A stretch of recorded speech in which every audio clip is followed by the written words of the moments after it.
нас нови забавни приключения.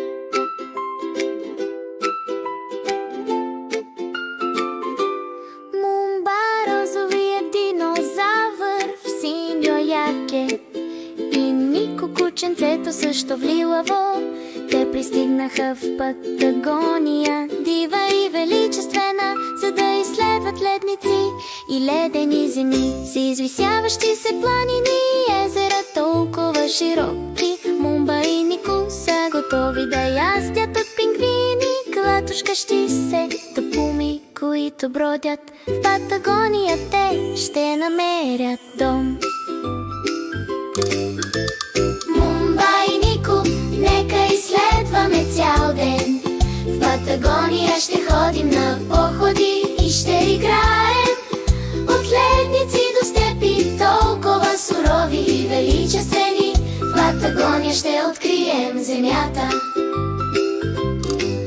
От скали край брега до хълмове, които се търкалят, Мумба и Нико са на разходка с изобилие от магеланови пингвини и тюлени.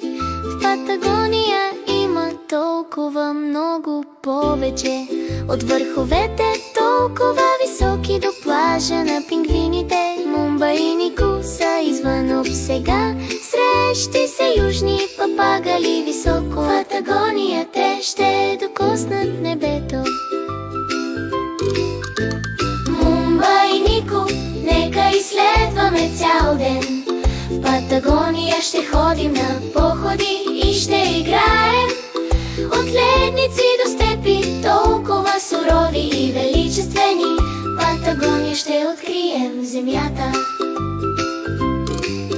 От замръзнали ледници до езера толкова бистри, Мумба и Нико ще намерят приключения наблизо. С чист планински въздух изуват на дивата природа. В Патагония те ще стоят изправени. Мумба и Нико, сърца пълни с радост, в Патагония те не се страхуват. От пуми до пингвини, с небето толкова ярко, тяхното патагонско приключение се чувства точно както трябва.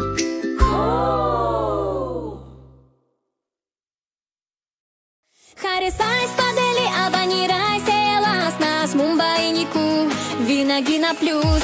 Заедно ще следваме, заедно ще играем, не пропускай магията.